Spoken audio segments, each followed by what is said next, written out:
ఆ పిల్లది ఎంత అదృష్టమో, కట్నం లేకనే పెళ్లి చేసుకుంటామన్నారు. వాళ్ళున్న పరిస్థితికి ఆ దేవుడే న్యాయం చేశాడు. అమ్మాయి పడిన కష్టానికి తన మంచి మనసుకి గొప్పింటి సంబంధమే వచ్చింది. అక్క,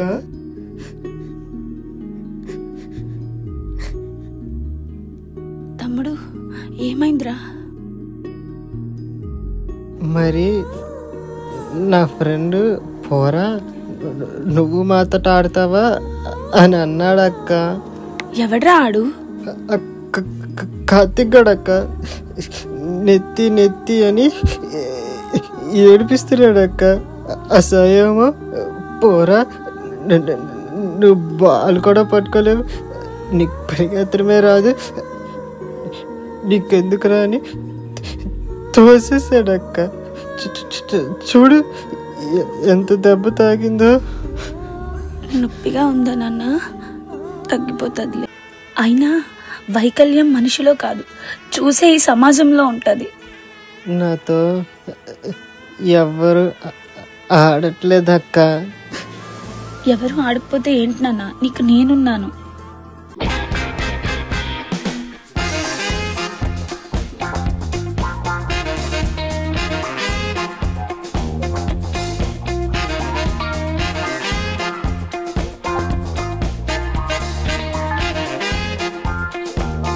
అక్క నీకు చూడక్క ఆకలేస్తుంది. సరే నువ్వు ఇక్కడ కూర్చో, నేను వెళ్ళి అన్నం తీసుకొస్తా.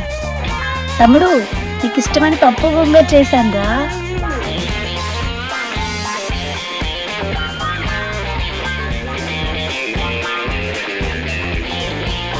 ఇది నాన్న ముద్ద. అక్క నువ్వు ఇలా నాతో ఆడుతూ ఉంటే నాకు అసలు ఈ వైకల్యం ఉందని గుర్తే లేదక్క. అక్క నువ్వు ఎప్పుడు నాతో ఇలానే ఉంటానని ప్రామిస్ చెయ్యక్క. పండు, నాకు ఇంక చాలక్క.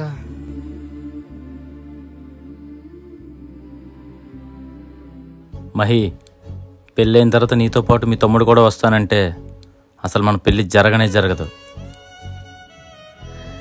అందరూ నేను చేసిన పుణ్యం వల్ల మంచి సంబంధం వచ్చింది అనుకుంటున్నారు, కానీ నా స్వార్థం చూసుకొని నేను వెళ్ళిపోతే నా తమ్ముడు పరిస్థితి ఏంటి?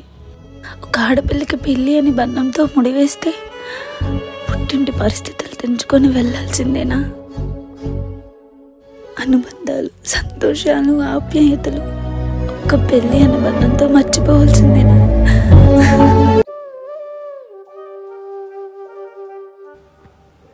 ఏంటక్క మన ఇంట్లో స్వీట్స్ ఉన్నాయి, ఈరోజు ఏం పండగ ఉందా?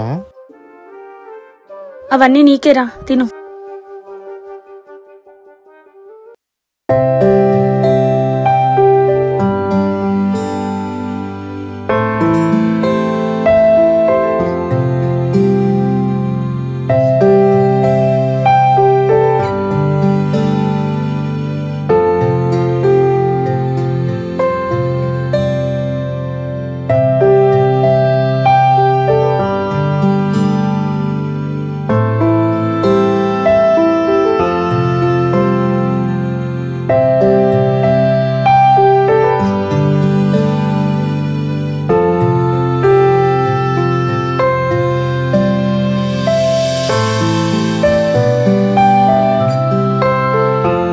ఇంకెవరి గురించి ఆలోచించవుగా అక్క.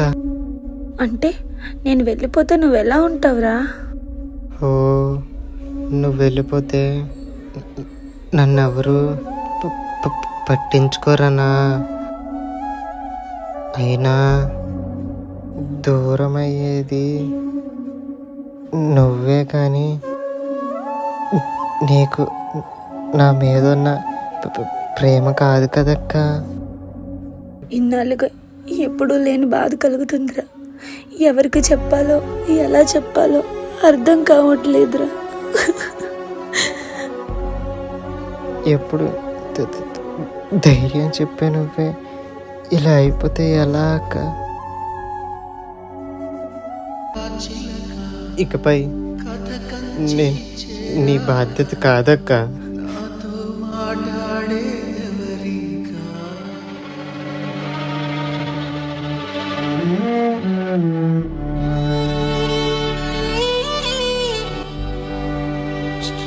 చూడు నా అన్నం నేనే తింటాను.